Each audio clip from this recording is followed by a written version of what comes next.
हिमालय की तलहटी में चंद्रपुर नाम का एक छोटा गांव बसा था जो अपनी प्राकृतिक सुंदरता और शांति के लिए प्रसिद्ध था। गांव के पास एक घना जंगल था जहां लोग जड़ी बूटियां और फल इकट्ठा करने जाते थे। लेकिन जंगल में एक रहस्यमयी जादूगर कालदास रहता था। वो एक गुप्त गुफा में रहकर इच्छाएं पूरी करने का दावा करता था, पर बदले में आत्मा या प्रेम जैसी अनमोल चीज मांगता था। गांव के बाहर एक पहाड़ी पर स्वामी विशुद्धानंद तपस्या करते थे। उनकी सादगी और आध्यात्मिक शक्ति के कारण लोग दूर दूर से उनकी सलाह लेने आते थे। स्वामी जी सिखाते थे कि सच्चाई और प्रेम ही जीवन का आधार है। चंद्रपुर में रमेश नाम का एक गरीब युवक रहता था। अपनी गरीबी से तंग आकर वो कालदास के पास गया। गुफा में कालदास ने उससे पूछा, क्या चाहिए तुझे? रमेश ने कहा, धन और सुख। कालदास ने हंसकर कहा, धन दे सकता हूँ, पर बदले में मुझे तेरी आत्मा चाहिए। रमेश घबरा गया। कालदास ने दूसरा प्रस्ताव रखा, ठीक है, अपने परिवार का प्रेम दे दे।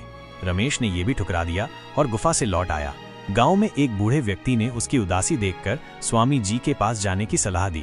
अगले दिन रमेश स्वामी जी के आश्रम पहुंचा। स्वामी जी ने उसकी कहानी सुनी और कहा, कालदास की शक्ति मायावी है। सच्चा सुख मन की शांति और मेहनत में है। प्रेम और विश्वास तेरा असली धन है। रमेश को प्रेरणा मिली। उसने मेहनत करने का फैसला किया।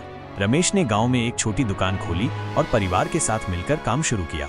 धीरे धीरे उसका व्यापार बढ़ने लगा। वो समझ गया कि स्वामी जी सही थे, सच्चा सुख प्रेम और मेहनत में है। लेकिन कालदास को ये बर्दाश्त नहीं हुआ। उसने गांव में अफवाह फैलाई कि रमेश ने उसका जादू चुराया है। गांव वाले रमेश पर शक करने लगे। रमेश फिर स्वामी जी के पास गया।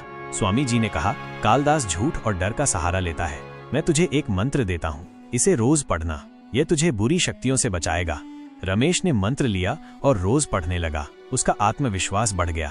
एक दिन कालदास रमेश की दुकान पर आया और बोला, तूने मेरी शक्ति को चुनौती दी, अब मैं तुझे बर। रमेश ने न डरते हुए कहा, तेरी शक्ति झूठ और लालच पर टिकी है। स्वामी जी का मंत्र मेरे पास है, तू मेरा कुछ नहीं बिगाड़ सकता।